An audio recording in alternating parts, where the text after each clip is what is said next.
कर रहा हूँ, तो मैं आपको लेक्चर भी प्रोवाइड कर दूंगा। और अभी मैं देखता हूँ, आपको काम दूंगा, चीजें दूंगा, आप उसको प्रैक्टिस करें। समझता हूँ 2-3 दिन में कि क्या आपका वो है, फिर उसी इस तरह से हम आगे लेके चलेंगे। तो मेरा इरादा ये है कि 3-4 दिन बाद फिर मैं एसक्यूएल सर्वर भी ऑल्टरनेट डेज में स्टार्ट कर दूंगा। तो एक दिन एक्सेल पढ़ेंगे हम, एक दिन एसक्यूएल सर्वर स्टार्ट कर देंगे, ठीक है। ठीक है। अच्छा ठीक है सर, मुझे आप ये बताइए कि आप अपना बताइए कि आप यूनिवर्सिटी में टीचर हैं, आप कराची में होते हैं। मैं कराची के अंदर होता हूँ। मेरे तकरीबन समझ लें आप 20 साल हो गए कंप्यूटर फील्ड से वाबस्ता हूँ मैं। पिछले 5-6 साल से पढ़ा रहा हूँ ये टेक्नोलॉजीज, जावा, पीएचपी, पाइथन, एसक्यूएल सर्वर और एंड्रॉयड एप्लीकेशंस वगैरह।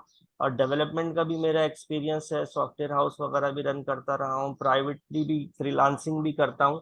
तो सारा का सारा मेरा बैकग्राउंड इन्हीं तमाम चीज़ों का है। तो मैं जो पढ़ाता रहा हूँ वो मेरा अपना समझ लें आप इंस्टीट्यूट था, उसके अंदर मैंने काम किया है। तो ये अच्छा सारा एक्सपीरियंस है, ठीक है ना। तो अब इस पे शुरू करते हैं अच्छा हम जी। आज क्लास को आपकी। और जो सबसे पहला हमारा टॉपिक है ना, देखिए कोई भी चीज़ आप पढ़ने लगते हैं ना, तो सबसे पहले आप उसका बैकग्राउंड समझने की कोशिश करते हैं कि वो बैकग्राउंड है क्या और वो क्यों इम्पोर्टेंट है। तो डेटा जी। से आपके जहन में क्या मुराद है कि व्हाट इज डेटा, अगर मैं कहूँ तो क्या चीज़ आती है जहन में। Uh, हाँ जी, any kind of basically data, sir. Data is basically any kind of information that you store in your system. हाँ It can be data हाँ is basically any kind of information. तो हाँ, फॉर एग्जाम्पल। मैं basically अभी बाहर बैठा हूँ, I see grass, grass is green, तो अगर ग्रास है तो दैट्स ग्रास इज ग्रीन। तो दैट्स अनदर डाटा हम स्टोर कर सकते हैं। जैसे कंपनीज हैं, अगर उनके अंडर एम्प्लॉयज काम कर रहे हैं, तो each can have name, numbers, addresses. तो वो सब एक डाटा होगा जो आप एक जगह पे, I believe you can say. ठीक है, और जो या दूसरे तो चीज आप बताएं। जी, डेटा हर तरह का डेटा होता है। तो आपके हो गए आपके कंपनी में कितने लोग काम कर रहे हैं, उनकी हाँ तनख्वाहें कितनी है, उनकी आप उनकी फिगर्स की वो कितनी बनाते हैं, उनका स्टोर डेटा। जैसे अगर हेल्थ केयर में चले जाएं तो उनके उनके रिकॉर्ड्स आपने सेव करके रखे हुए हैं। उनके उनके पर्सनल रिकॉर्ड्स हो गए, क्या हो ठीक, गया। तो ठीक है। कंपनी कंपनी के जितने भी एम्प्लॉयज समझ हैं, गया, जितना भी समझ वो गया, ठीक है, फंक्शन ठीक है, करते हैं उसका। ठीक है, ठीक है। देखिए सही है, बात यह है कि देखिए डेटा आप लोगों ने सही बात जो भी बताई है, ठीक है वो। तो आपके पास पेन और वो है, नोटबुक वगैरह है मौजूद दोनों के पास, जी। ठीक है ना। तो एक तो ये ना, व्हाट इज डेटा आपने अपने पास लिख लेना है। और फिर इसको आपने जो है ना गूगल पे सर्च करके 3 से 4 लाइनों की वो डेफिनेशन जो आपको समझ में आ रही है, वो लिख के आपने मुझे देनी है अगली क्लास से पहले, ठीक है। तो डेटा क्या होता है कि देखिए, जो आपका जो नाम है वो क्या है, डेटा है, ठीक है। आपकी जो एज है वो डेटा है। आपका जो एड्रेस है वो डेटा है। तो ये तमाम की तमाम चीजें जो हैं टेक्स्ट फॉर्म के अंदर जो होती हैं, इमेजेस फॉर्म के अंदर होती हैं, नंबर्स फॉर्म के अंदर होती हैं, सारी की सारी डेटा होती हैं। डेटा और इंफॉर्मेशन में क्या फर्क है। देखें, डेटा और इंफॉर्मेशन में फर्क ये है कि जब मैं चीजों को उसका जो है हेडिंग्स दे दूंगा, उसका कैप्शन दे दूंगा, उसका नाम दे दूंगा, यानी कि मैंने अगर लिखा हुआ है अब्बास, लेट्स से के 25 और कराची पाकिस्तान, तो ये डेटा है। लेकिन इसी के ऊपर अगर मैं हेडिंग्स दे दूं कि name, age, phone number and address, तो अब ये क्या बन जाएगी, इंफॉर्मेशन बन जाएगी। समझ रहे हैं ना बात। तो जब सही। आप जी। जो है एक मीनिंग दे देते हैं डेटा को, प्रोसेस कर देते हैं डेटा को, तो वो आपके पास क्या हो जाती है, इंफॉर्मेशन बन जाती है। रॉ फॉर्म के अंदर डेटा होता है, और उस डेटा को जैसे ही आप मैनेज करते हैं तो वो आपके पास इंफॉर्मेशन बन जाती है। यहाँ तक बात समझ में आ रही है। यस। जी सर। अच्छा, इसी तरीके से जब ये जो है name, age, address, phone number, let's say कि ये 4 फील्ड्स आपके पास मौजूद हैं, ये 4 कॉलम्स आपके पास मौजूद हैं। तो फिर इसके अंदर आप रॉ ऐड करते जाते हैं। अब्बास की इंफॉर्मेशन आई, उसके बाद आपके पास, हमारे पास नजीब है, नजीब की इंफॉर्मेशन आई, फिर और कोई है उसकी इंफॉर्मेशन आई। तो ये आपके पास रिकॉर्ड्स बनते जाते हैं। तो each line is called record. समझ रहे हैं बात? ठीक है। तो सारा का सारा जो देखें, हम जो कुछ भी एक्सेल के अंदर पढ़ेंगे इनिशियली एंड फिर देन एसक्यूएल सर्वर के अंदर पढ़ेंगे, तो हम सारा का सारा यही काम सीखेंगे। इस चीज को मजीद हम डिटेल में पढ़ेंगे, समझेंगे कि डेटा क्या होता है, इंफॉर्मेशन रिकॉर्ड क्या होती है, डेटा कैसे मैनेजमेंट होता है। तो बेसिकली जो आप सीखना चाह रहे हैं, जो आप करना चाह रहे हैं, वो आप करना चाह रहे हैं, आप डेटाबेस मैनेजमेंट सीखना चाह रहे हैं। ठीक है ना?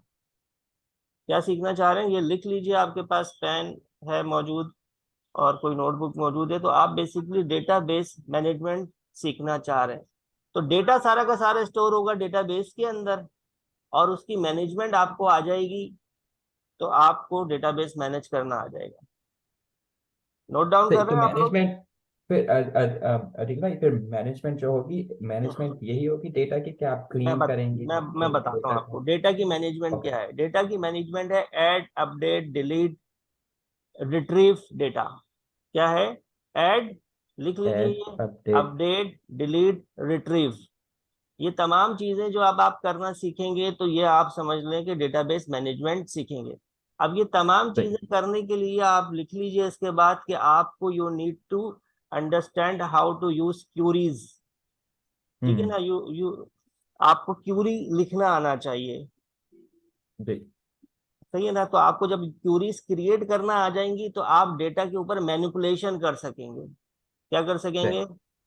मैनिपुलेट करना मैं सके। Manipulate, again manipulate means to add, update, subtract, delete, retrieve, fetch data. तो डेटा के ऊपर ये तमाम चीजों को करने के लिए, डेटा नया ऐड करने के लिए, कुछ डेटा रिट्रीव करने के लिए, डेटा डिलीट करने के लिए आपको क्यूरीज आनी चाहिए। ठीक हो गया? तो ये हमारा सही। बेसिक टारगेट है। पाइथन हम इसलिए करेंगे कि हमें फ्रंट एंड के ऊपर, उसके ऊपर काम करने के लिए, बैकएंड पे डेटा के ऊपर काम करने के लिए फ्रंट एंड चाहिए, और हमें जो है ना एनालाइज करने के लिए चाहिए, तो हमें पाइथन की भी जरूरत पड़ेगी, तो इसलिए पाइथन भी हम करेंगे। तो ये तीन चीजें हैं। अब इसमें हमारा स्टार्ट जो हो रहा है वो एक्सेल से हो रहा है। एक्सेल डेटाबेस नहीं है। एक्सेल डेटाबेस नहीं है। एक्सेल आपके पास एक टूल है माइक्रोसॉफ्ट का, जिसमें आपके पास डेटा शीट्स मौजूद होती हैं। हम उसमें डेटा पुट कर सकते हैं, लेकिन वो एज अ डेटाबेस काम नहीं करता। डेटाबेस एसक्यूएल सर्वर है आपके पास। ठीक है ना? तो जो आपके पास मिड लेवल की कंपनी होती है, अ, उसमें एक्सेल यूज होता है। जो एक न्यू कंपनी होती है, उसमें एक्सेल यूज होता है। लेकिन जैसे जैसे आप बड़ी कंपनीज की तरफ जाते हैं, तो फिर वो डेटाबेसेस यूज करते हैं। ठीक है जी? आप दोनों को आ रही है बात समझ? जी। ठीक है जी ना? जी सर, हाँ, लिसनिंग। जी जी। क्या कह रहे हो? मैंने कहा जी जी, आपको सुन रहे हैं, समझ आ ठीक, रही है। समझ आ रही है। अगर कोई क्वेश्चन होगा जी जी तो आपको जरूर बताएंगे। चलो, चलो ठीक है। तो अब आगे बढ़ते हैं, और हम एक्सेल के अंदर हम इसी तरह से जितना हमने बात को समझी है, डेटा को, इंफॉर्मेशन को, तो और रिकॉर्ड्स को, उसके ऊपर काम करना शुरू करते हैं, और देखते हैं कि किस तरीके से हमारे पास एक्सेल होता है। तो मेरे पास यहाँ एक्सेल इंस्टॉल हुआ है। एक्सेल 2013 है मेरे पास यहाँ। आपके पास 2013 हो या इससे आगे का वर्जन हो, तो वो आप उसके ऊपर काम कर सकते हैं। तो चीजें कोई बहुत ज्यादा वर्जन्स के अंदर बहुत कोई मेजर डिफरेंस नहीं है। कोई अगर इश्यू होगा तो आप मुझे बताइएगा।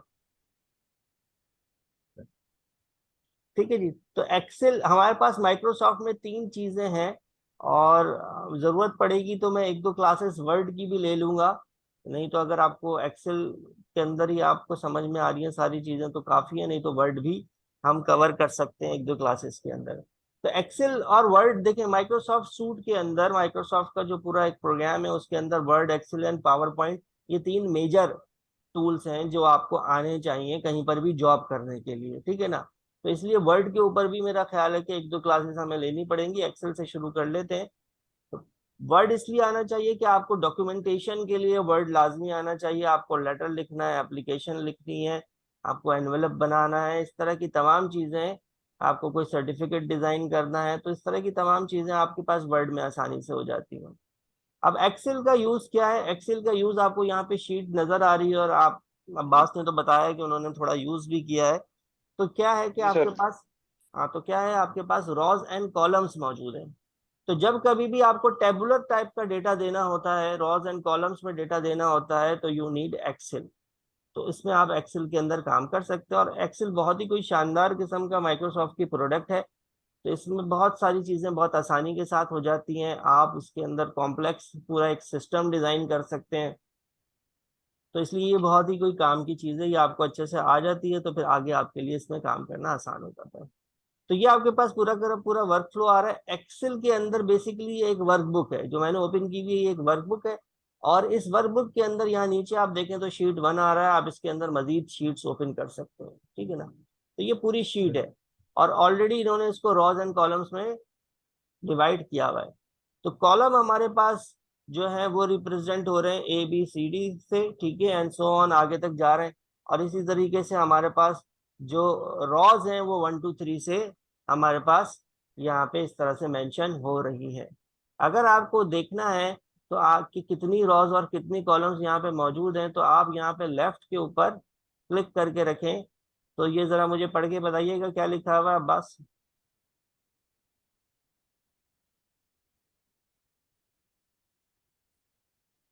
जी, मेरी स्क्रीन नजर आ रही है ना आप लोगों को? जी हाँ जी, अब्बास ये ऊपर क्या लिखा हुआ है? यहाँ मेरा कर्सर है,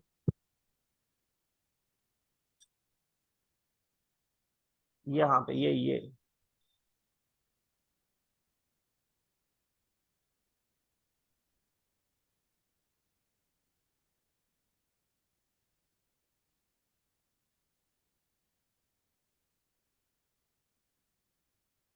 हाँ जी। सर आवाज आ रही है? जी जी, आवाज आ रही है। अब आई है आवाज, बोलिए। आई डोंट नो, मेरा मेरा माइक एक्ट अप कर रहा है फॉर सम रीजन। मैं कह रहा हूँ ये लेफ्ट टॉप पे आपके जब आप सिलेक्ट करते हैं तो वो टोटल हाँ शो कर देता है आपको कि आपके लिए हाँ कितने रोज एंड कॉलम्स हैं आपके हाँ पास एक्सेल हाँ में। हाँ हाँ। तो आपको मेरी स्क्रीन भी नजर आ रही है? जी जी। तो मैं ये कह रहा था कि आप ये जरा रीड आउट करें कि क्या लिखा हुआ है, कितनी रॉज है। आप कह रहे हैं मैं कितनी रोज हैं इसमें? जी जी, ये आपको स्क्रीन नजर आ रही है तो उस पे से आप पढ़ के मुझे बताएं। The number. जी जी, नंबर।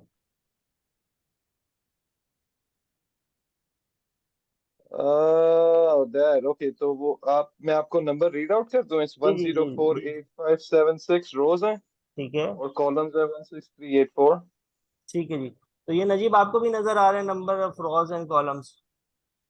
जी जी, रोज 1,48,576 रोज, और फिर 16,384 कॉलम। सही है, गुड। तो ये हमारे पास रॉज एंड कॉलम्स है। अच्छा, अब एक्सेल के अंदर ये आपके पास जो ये एक चीज है, ओह ओके। ये एक्सेल के अंदर जो आपके पास एक ये आ रहा है, ये सेल कहलाता है, ठीक है ना। ये एक सेल है, ये एक सेल है। तो अब इस सेल का एड्रेस क्या है? इस सेल का एड्रेस है E7। E7 इसका एड्रेस है। इसका एड्रेस क्या है? J5 है। इसका एड्रेस क्या है आपके पास? G13 है, ठीक है ना। तो अब इसमें काम हम किस तरीके से करते हैं? देखिए, काम इसमें इस तरह से करते हैं कि आप किसी भी सेल के अंदर जाते हैं, वहां पे आप कुछ भी टाइप कर सकते हैं, ठीक है ना। नंबर्स भी टाइप कर सकते हैं आप यहाँ पे,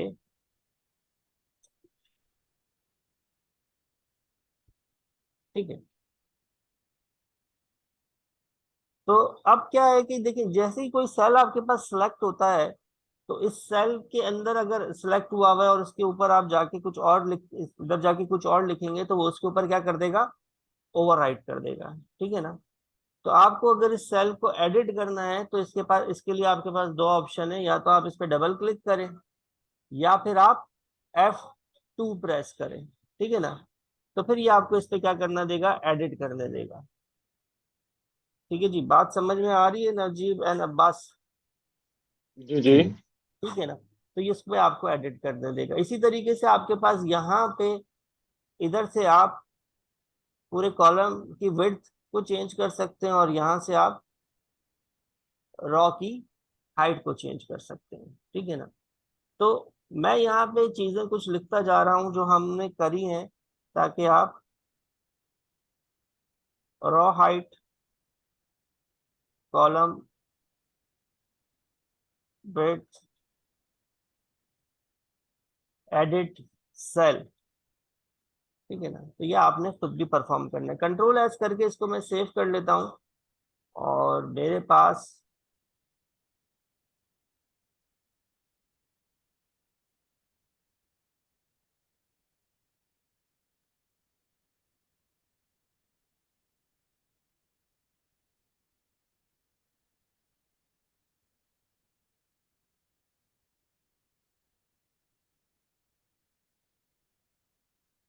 मैंने फोल्डर बना लिया है। देखिए कंप्यूटर के अंदर एक चीज ध्यान में रख लें आपके, वैसे तो हर काम में ये है, लेकिन कंप्यूटर में खास तौर के ऊपर आपके पास आपकी मैनेजमेंट स्ट्रांग होनी चाहिए। यानी जो भी काम आप कर रहे हैं, जो भी फाइल्स आप यूज कर रहे हैं, वो सारी मैनेज होनी चाहिए। नाम प्रॉपरली फाइल्स का होना चाहिए, एक फोल्डर में होना चाहिए। इसी तरीके से प्रोजेक्ट कोई डिफरेंट है तो उसको डिफरेंट फोल्डर बनाए। इस तरह से आप काम करेंगे तो आपके लिए आसानी रहेगी। ठीक है जी, आगे चलते हैं। इसी तरीके से देखिए इसके अंदर आपके पास क्या है कि आपने अगर 1 लिखा और इसको यहाँ से इस प्लस साइन के साथ पकड़ के आपने ड्रैग कर दिया, तो ये इसको क्या कर देगा, कॉपी कर देगा। ठीक है जी, बात समझ आ रही है? जी। अच्छा सर इसी कॉपी तरीके दोबारा दिखाइएगा एक दफा प्लीज। मैं दोबारा बताता हूँ। देखिए ये प्लस है, इस प्लस को जी। लेफ्ट लेफ्ट माउस क्लिक करके मैं नीचे की तरफ लेकर आया हूँ, तो देखिए इसने क्या कर दिया, इसको कॉपी कर दिया। ठीक है ना। इस ओके। इसी इसी तरीके से देखें 1 है, इसको मैं यहाँ नीचे की तरफ लेकर आया हूँ, एंड यहाँ पे देखिए एक छोटी सी विंडो सी आ रही है, तो इस पे क्लिक करता हूँ और यहाँ पे कर देता हूँ फिल सीरीज। तो ये इसको क्या कर देगा, फिल कर देगा। तो इसने ये गिनती खुद ही से फिल सीरीज के जरिए कर दी। तो ये एक्सेल का कमाल है, और एक्सेल के अंदर यही सहूलियात दी हुई है आपको कि इससे आपका काम बहुत आसान हो जाता है। इसी तरीके से देखें, अब यहाँ पे मैं लिख रहा हूँ 1 और यहाँ पे लिख रहा हूँ 3। और अब देखिए जो है ना सिलेक्शन जो कर रहा हूँ ना, देखिए जो जो अब जो प्लस का साइन है, ये थोड़ा थिक सा प्लस का साइन है, इसको इस तरह से पकड़ के इस तरह से किया, तो ये 2 कॉलम मेरे पास, सॉरी 2 सेल मेरे पास सिलेक्ट हो गए। अब यहाँ कॉर्नर से जो थिन प्लस का साइन है, उस प्लस के साइन से इसको पकड़ के you have to drag it and नीचे की तरफ आपने इसको करना है। तो अब क्या कर हुआ देखें, अब जो डिफरेंस आ रहा है आपके पास वह 13579 इस तरह से आ गई। ठीक है ना। तो ये आपके पास सर ये I am sorry sir, interrupt, I didn't mean to interrupt. ये ऑड नंबर खुद ही उसने पिक कर लिया एक्सेल ने, ऑड पहले नंबर आपने। ऑड नंबर उसने पिक ऐसे करा कि मैंने 1 और 3 दिया था, उसको मैंने दोनों को सिलेक्शन बनाया और फिर उसको मैंने नीचे ड्रैग करा, तो उसने उसको खुद ही पिक कर लिया कि भाई एक एक के डिफरेंस से आना है। और 1 के बाद 3 है, तो 3 के बाद ऑब्वियस सी बात है एक का डिफरेंस 5 आएगा। दोबारा देखते हैं, देखें यहाँ पे मैंने लिखा 2 और यहाँ पे लिखा मैंने 4। ठीक हो गया। अब इसको मैंने इस तरह से देखें सिलेक्ट किया है, तो ये आपके पास 2 सेल सिलेक्ट हुए हैं, और इसको यहाँ से मैंने प्लस के साइन से ऐसे मैंने इसको नीचे ड्रैग किया है, तो देखें 246 इवन नंबर आपके पास आ जाता है। ठीक हो सही गया। हो गया। ठीक। ठीक हो गया। तो ये आपके पास इस तरीके से हमारे पास काम करता है। अच्छा इसी तरीके से आपके पास ए है, लेकिन ये ए को कॉपी तो करेगा, लेकिन इसमें फिल सीरीज का कोई सीन नहीं है, तो ए बी सी डी नहीं करेगा। लेकिन अगर आप यहाँ पे लिखे MON, MON is hmm. For Monday. Monday, और आप इसको इस तरह से पकड़ के नीचे करें, तो ये आपको खुद ही हम्म। मंडे ट्यूसडे वेडनेसडे, ठीक है ना, तो ये इसको पिक कर लेगा। And JAN is for January हो मार्च गया तो वो जनवरी। पूरा वो आ जनवरी। जाएगा, ठीक है। ठीक है ना, तो तो ये सर इसको अगर आप इसको हॉरिजॉन्टल, अगर आप अपनी शेल्स को हॉरिजॉन्टल सेलेक्ट करेंगे करेंगे और फिर तो लिखें जरा मंडे, तो फिर भी यस, आ जाएगा। हाँ बिल्कुल आएगा। ठीक है ना। चले क्या, ठीक। ओके। ठीक है ना, तो ये इस तरह से आपके पास आ जाएगा। तो इस तरह से और बहुत से काम हम एक्सेल के अंदर बआसानी कर सकते हैं। तो आपने ये शीट है, Ctrl+S इज द शॉर्टकट की ऑफ सेव, मैंने सेव कर लिया। शीट 2 के ऊपर मैं आ जाता हूँ। ठीक है ना, यहाँ पे मजीद कुछ काम करते हैं। इसी तरीके से देखिए बड़े बेसिक से फॉर्मूला एक्सेल के अंदर मौजूद है। अगर हमारे पास यहाँ पे 2 नंबर मौजूद है, ठीक है ना, और मैं इसको प्लस करना चाह रहा हूँ, तो लेट्स से कि यहाँ लिख देता हूँ मैं प्लस, और यहाँ प्लस करना चाह रहा हूँ इन 2 नंबर्स को। ठीक है ना, बल्कि ये जो है इसको ऊपर ही ले जाता हूँ। ठीक है ना, यहाँ प्लस करना चाह रहा हूँ इन 2 नंबर्स को, तो बड़ा सिंपल सा है। यहाँ आके मैंने क्लिक किया, इक्वल्स टू किया this cell and this is D6। आप टाइप भी कर सकते हैं। प्लस का साइन यानी कि शिफ्ट के साथ आप बैक स्पेस के बराबर वाला बटन दबाएंगे तो प्लस का साइन आ जाएगा आपके पास। और उसके बाद आप इस पे क्लिक कर दें एंड दिस इज D7।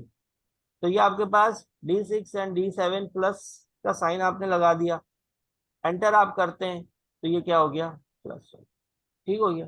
अब इसी तरीके से देखिए माइनस है, तो माइनस इक्वल्स टू D6, मैं टाइप कर रहा हूं दिस टाइम, माइनस का साइन एंड D7, एंटर, तो माइनस हो गया एंड मल्टीप्लाई,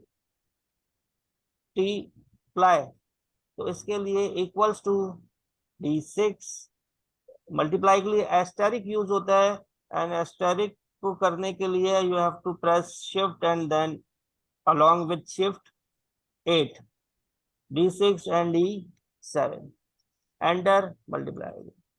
डिवाइड के लिए you have to equals to D6 backslash and D7 divide. ठीक हो गया। तो यहां तक नजीब एंड अब्बास को बात ऐसी जो समझ नहीं आ रही हो? नहीं सर, हलवा है। हलवा है, चले गुड हो जी। गया, सही, सही है। अच्छा, इसी तरीके से देखिए हमारे पास हम फॉर्मूलों पे आ जाते हैं। यहाँ पे हमने कुछ नंबर्स दे दिए और हमने इसको करना है प्लस, तो प्लस इसको हमने करना है, तो इसके लिए आपके पास जो फॉर्मूला है, फॉर्मूले का तरीकाकार यही है कि आप इक्वल्स टू लिखते हैं, आपने लिखा SUM sum, sum is the formula to sum the numbers. उसके बाद आप शिफ्ट के साथ 9 प्रेस करेंगे तो आपके पास राउंड ब्रैकेट आएगा। अब देखिए कंप्यूटर के अंदर, मेरी बात आप जहन के अंदर आज पहली क्लास में बिठा लें कि देखिए कंप्यूटर बेसिकली क्यों वजूद के अंदर आया, कि आप काम को आसानी से कर सकें, ऐसा ही है ना भाई? जी। ठीक है ना? तो काम स्मार्टली आप कर सकें, तो स्मार्टली आप कर सके तो इट मीन्स कि आपको कंप्यूटर यूज करने के लिए आपको भी स्मार्ट बनना पड़ेगा। और जो कंप्यूटर आपको फैसिलिटेट कर रहा है आज के जमाने में, जितनी उसने आसानी दी हुई है और जितनी तरक्की हो गई है, तो आप जब तक कि उसको नहीं समझेंगे कि कहाँ पे क्या क्या सहूलत मौजूद है और आंखें खोल के उसको नहीं करेंगे, तो आप इसके अंदर कुछ नहीं कर सकते। तो इससे अच्छा बंदा कुछ और काम कर ले। आप अगर कंप्यूटर को स्मार्टली यूज करना सीख जाएंगे तो फिर वंडर्स आप कर सकते हैं। जैसे कि मिसाल के तौर पे देखिए, अब ये आपको नीचे बता रहा है, कह रहा है कि भाई इक्वल्स टू सम, आप नंबर्स बताओ कहाँ से लेके कहाँ तक है। तो हर चीज कंप्यूटर के अंदर जो भी आप करने लगे हैं तो उसमें चीजें मौजूद हैं, गाइडलाइंस मौजूद हैं, सेंस करने लगी हैं चीजें, ऑटो पिक कर लेती हैं चीजें सॉफ्टवेयर्स। आपको उसको अच्छे से यूज करना है तो आप समझ लें कि बहुत आसानी से जो है कर सकेंगे। तो हम यहाँ से लेके इक्वल्स टू तो है, यहाँ से लेके यहाँ तक मैंने इसको इस तरह से लेफ्ट माउस क्लिक करके सिलेक्ट करा है, और मैं इसको टाइप भी कर सकता हूँ कि जनाब ये I4 से लेके I19 तक, और राउंड ब्रैकेट को मैंने यहाँ पे ऐसे करके क्लोज कर दिया है। तो देखिए ये आपके पास क्या है, सम हो गया। तो ये सम आ गया। इन्हीं नंबर्स का मुझे अगर एवरेज निकालना है, एवरेज क्या होता है भाई नजीब? एवरेज सर, क्या, व्हाट इज एवरेज? एवरेज यही जो सब नंबर का मिला के हाँ, लेट्स इसके। लेट्स से के 4 नंबर हैं, फोर जी। नंबर्स हैं, 23, हम्म, 26, 31, 49, फिर एवरेज कैसे निकलेगा इनका? तो इन सबको ऐड करके 4 से डिवाइड कर देंगे कि सब सही, में कितना कितना ठीक है जी, एवरेज निकलेगा। ठीक है। तो हमारे पास यहाँ पे एवरेज के लिए इन्होंने दिया हुआ है, इक्वल्स टू लिखेंगे आप AVE, यहाँ पे इस तरह से ये एवरेज आपके पास आएगा। टैब का बटन आप प्रेस कर दें तो आपके पास खुद ही ये जो है ना राउंड ब्रैकेट दे देगा, इसको आप सिलेक्ट कर लें ऐसे करके यूं, और इसको आप इस तरह से कर दें I4 to I9, ये आपको एवरेज निकाल देगा। इसी तरीके से अगर आपको देखना है कि इसमें सबसे बड़ा नंबर कौन सा है, तो इसके लिए जो है वो क्या है, MAX, मैक्सिमम है, ठीक है ना? तो उसका फॉर्मूला क्या है, उसका फॉर्मूला इक्वल्स टू MAX, इसको हम इस तरह से सिलेक्ट करेंगे, I4 to I9 मैक्सिमम। इसी तरीके से इसमें सबसे छोटा नंबर क्या है, तो इसके लिए आप इक्वल्स टू MIN, टैब का बटन, I4 कोलन I9, तो आपके पास मिनिमम नंबर आ गया। ठीक है ना? तो ये आपके पास कुछ हमने बेसिक फॉर्मूले हैं जो हमने यहाँ पे परफॉर्म किए हैं, एवरेज, मैक्सिमम। अच्छा, इसी तरीके से एक और फॉर्मूला है वो भी देख लेते हैं, दैट इज काउंट। काउंट आपके पास क्या करेगा, I4:I9। ये आपको कॉलम यानी कि काउंट करके बता देगा, लेकिन ये जो काउंट कर रहा है जिसमें डेटा है वो काउंट करेगा। अगर आप इसमें से किसी में से डेटा उड़ा दें तो देखिए उसने उसको 5 कर दिया, बाकी जगहों पर भी वैल्यूज चेंज हो गई। ये उड़ा दें तो देखेंगे आप, समझ रहे हैं ना बात। तो ये फॉर्मूला आप एक दफा लगा देते हैं तो वो फिर उन सेल्स के हिसाब से काम करते हैं। उन सेल्स में कुछ आप आगे पीछे करेंगे तो यहाँ पर भी वैल्यूज चेंज हो हो जाएंगी। जाएगी। तो हमने ये काउंट का फॉर्मूला लगा दिया, और हमने यहाँ लगाना था यहाँ लगा दिया। चलो यहाँ नीचे लिख देता हूँ काउंट। इस तरह से आप इसको काउंट कर सकते हैं। इसी तरीके से देखें, एक हाँ असाइनमेंट में आपको देने लगा हूँ, एंड दैट इज कि आपको मार्कशीट बनानी है। ठीक है ना, मैं यहाँ पे लिख देता हूँ ताकि आप वीडियो में से अभी देख आप सकें। जी। एक एक सवाल, अभी मैं यही सम पर ही अभी मैं रुका हूँ, मैंने अभी सम करने का किया है इसको, लेकिन अपने ये है पास ना मुझे सम। सिस्टम पे कर रहे हो? जी। अच्छा, नहीं देखो बात यह है कि नजीब, जब मैं ये पढ़ा रहा हूँ ना तो आप इसको ही करो, सिर्फ समझो अच्छी तरीके से चीज को, अच्छा और सही है। उसको हाँ, और उसको अपने पास नोट डाउन करना है, नोट डाउन कर लो, सिस्टम पे नहीं करो। मैं आपको इसको अभी फौरी तौर पे वीडियो प्रोवाइड कर दूंगा, उस वीडियो को देखते हुए आपने ये काम करना है। असाइनमेंट के तौर सही। पे मैं आपको बता रहा हूँ कि मैंने आपको एक अदद मार्कशीट देनी है, आपने लिखना है मार्कशीट। जहाँ पे मार्कशीट लिखा हम्म। हुआ है इसकी हेडिंग को थोड़ा सा मैं यहाँ से जाके बढ़ा सर लेता मैं हूँ। अभी यही कर रहा हूँ, मेरे पास अभी कंप्यूटर एक्सेस नहीं है, हम्म। तो मैं अभी नोट्स ही लिख रहा हूँ और मैं अभी स्क्रीन ही देख रहा हूँ आपकी। सही है, सही है। तो ये देखें, प्रैक्टिस हम्म। वैसे भी आपको जो है ना क्लास के बाद करनी है, या आइंदा कभी भी नहीं कीजिएगा, तो क्लास के साथ साथ आप करें तो वो फिर समझ में नहीं आएगा। ठीक है ना, तो इसीलिए मैं सही। वीडियो भी प्रोवाइड कर रहा हूँ आपको, और इसीलिए जो है ना आधे घंटे की क्लास मैक्सिमम रखेंगे, ताकि मैं उसमें आपको मैक्सिमम जो पढ़ा दूं आप उसको अच्छे से समझ लें। फिर वीडियो देख के आप प्रैक्टिस कर रहे हैं तो 1.5-2 घंटे का अगर आपका रोज का भी एक्टिविटी हो रही है तो वो फिर मोर देन इनफ है कि आपको चीजें आ जाएंगी। तो मार्कशीट आपको इस तरह से करना है कि यहाँ पे आपको लिखने सब्जेक्ट्स, लेट्स से कि आपने लिखे। नजीब क्वेश्चन साइट पे लिख ले, दैट्स व्हाट आई डू। अगर वो जब पढ़ा रहे हैं ना सर, और अगर क्वेश्चन है भी कोई छोटा सा फील्ड के हिसाब से, तो वो राइट डाउन कर हम्म। ले सर, वीडियो प्रोवाइड भी कर देंगे, और बाद में जब टाइम होगा तो मे बी हम लोग गो थ्रू भी कर सकते हैं। हम्म। तो अगर कोई बड़ी चीज होती है ना जो बिल्कुल समझ नहीं आती, वो फिर ये है कि रुक के, आई बिलीव अगर सर एग्री करें, हम जी जी, लोग वो ऐसा ही है, दोबारा उसमें बिल्कुल है। गो थ्रू कर लेंगे। बिल्कुल। जो अभी जैसे ये डेमोन्स्ट्रेट कर रहे हैं ना, let's just understand this first and write down questions. अगर तू एग्री करता है तो मैं अभी ये कर रहा हूँ, I just wanted to let you know. या नहीं नहीं, आई डिडंट नो कि तो ठीक है, तो now that's what I am doing. अभी वो तो सर बाद में जब असाइनमेंट क्लास वगैरह देंगे तब तो फिर हम लोग बेशक मिलके भी कर लेंगे, अभी अच्छा, लेट्स देखिएगा इधर एक चीज समझिएगा। आपने एक तक मार्कशीट बनानी है, चाहे तो आप गूगल से हेल्प ले लेंगे। मार्कशीट में क्या चीज होती है, वैसे तो आपको पता है, मैट्रिक इंटर सब आपने कर रखा है। तो मार्कशीट के अंदर आपके पास 5 सब्जेक्ट्स आने चाहिए, टोटल नंबर 100 है, उसमें ऑप्टेन नंबर्स आने चाहिए। उसके बाद आपके पास यहाँ पे एक और कॉलम बनेगा टोटल का, यानी कि आपके पास जो टोटल आपने नंबर लिए हैं ओवरऑल तमाम सब्जेक्ट्स में वो आएगा, और इसी तरह से परसेंटेज निकालनी है। परसेंटेज कैसे निकलेगी, आपको पता है कि obtain number divided by total number multiply by 100। तो ये आपको मैं करवा चुका हूँ, मल्टीप्लाई स्टैरिक और ये तमाम चीजें, ये इसको आप अप्लाई कर लीजिएगा। ठीक है, और इसको आपने मुझे करके देना। कोई इश्यू हो तो आप फिर मुझे व्हाट्सएप कर सकते हैं। अभी हम कल भी एक्सेल की ही क्लास लेंगे, तो अगर ये आप कल तक कर लेते हैं तो अच्छी बात है, नहीं अगर कोई सिस्टम का इशू है तो उसको आप मैनेज करें। सर और जी बोले। सर दोबारा बताइएगा प्लीज कि हमने एग्जैक्टली असाइनमेंट पे क्या करना है, ये जो सारे 5 हमारे पास डिफरेंट सब्जेक्ट्स हैं, देखें और आपने इसका क्या करना आपने है, आपने क्या करना है, जी देखें आपने 5 सब्जेक्ट्स के टोटल मार्क्स देने हैं और 5 सब्जेक्ट्स के ऑप्टेन मार्क्स देने हैं। ठीक है, तो ये तो आप मैनुअली दे देंगे खुद से, जैसे मैंने एक सब्जेक्ट के दिए हैं। समझ रहे हैं ना, यहाँ भी ओके, 100 आएगा, यहाँ भी 100 आएगा, यहाँ भी 100 आएगा।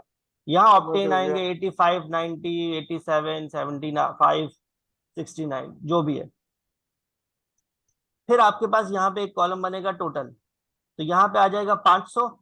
ठीक है, और वो आपके पास सम का फॉर्मूला आपने अप्लाई करना है, और यहाँ पे जो भी उसने टोटल नंबर गेट करे वो नंबर। ठीक है ना, उसके बराबर में यहाँ पे या फिर यहाँ पर आपने देना है परसेंटेज, और फिर परसेंटेज निकालनी है। परसेंटेज कैसे निकलेगी? परसेंटेज ऐसे निकलेगी जो प्लस माइनस मल्टीप्लाई के आपने फॉर्मूले पढ़े हैं उस तरह से निकलेगी। निकल जाए तो अच्छी बात है, परसेंटेज नहीं निकलती, कोई प्रॉब्लम हो रहा है आपको पास मार्कशीट में, तो कोई इशू नहीं, मैं क्लास में इसको करवा दूंगा। ठीक है ना? ठीक। ठीक है, तो अब मैं क्लास खत्म कर रहा हूँ आज की। कोई सवाल हो, चीजें हो, तो आप मुझे व्हाट्सएप पे कांटेक्ट कर सकते हैं, और कल हम देखते हैं कि क्या आपकी अंडरस्टैंडिंग है। अगर कोई इश्यूज होंगे तो आज ही की क्लास में जो चीजें रह गई हैं, जो आपको समझ नहीं आ रही हैं, उसको उससे कंटिन्यू कर लेंगे। कल इसी टाइम पे क्लास होगी। ठीक है? सर ऑप्ट नंबर दो एक दफा सॉरी दोबारा बता देंगे, ऑप्ट नंबर क्या है? ये क्या चीज होती है ऑप्ट नंबर? ऑप्टेन ये नंबर टीचर जो कितना नंबर लिया है ऑप्टेन उस नंबर बंदे ने। यानी कि आपने ओ हर ओके सब्जेक्ट ओके में, ओके, अच्छा हर ओके सर, सब्जेक्ट आई में, एम ये इसको, ट्राइंग हाँ, टू बिट, हर मुझे अभी सब्जेक्ट तो में आप, थोड़ी समझ आई है। Obtain number is are okay ठीक है, यू गॉट ठीक है ना? 85 आउट ऑफ 100, हाँ, तो ये ठीक है। आपको अपनी हाँ मर्जी से रैंडम कुछ भी दे दीजिएगा। सही हो गया सर। ठीक है, और हमने सर एक दफा और हमने निकालना क्या है? आपने तो हमने आपने परसेंटेज आपने निकालनी है। आपने टोटल नंबर निकालने हैं। टोटल जी और जी टोटल नंबर्स का टोटल, जी। यानी कि वो 500 आएगा आपके पास, अच्छा और 500 ऑप्टेन हो नंबर, गया हाँ, जी। ऑप्टेन नंबर का टोटल, तो सम का फॉर्मूला लगेगा दोनों जगह, और उसके बाद आपने जी जी। परसेंटेज निकालनी है। चलें ठीक है। और ठीक है, परसेंटेज अभी कवर तो नहीं किया ना हमने? नहीं कवर हमने हमने लेकिन plus minus multiply divide cover कर लिया ना, तो परसेंटेज अच्छा उसी अच्छा में अच्छा। से निकलेगी ना, डिवाइड एंड मल्टीप्लाई से। चलो ठीक है, ठीक हो गया तो सर, आप ठीक कोशिश हो गया। करके देख लीजिएगा, नहीं होता तो फिर मुझे बताइएगा, फिर इंशाल्लाह कल इसको कंटिन्यू करते हैं हम। ठीक है? चले सर ठीक है, it was a very good experience, looking forward okay, इंशाल्लाह। इंशाल्लाह इंशाल्लाह। ठीक है बेटा, ओके। ओके अल्लाह हाफ़िज़ ओके टाटा। चलो, अल्लाह अल्लाह। हाफ़िज़।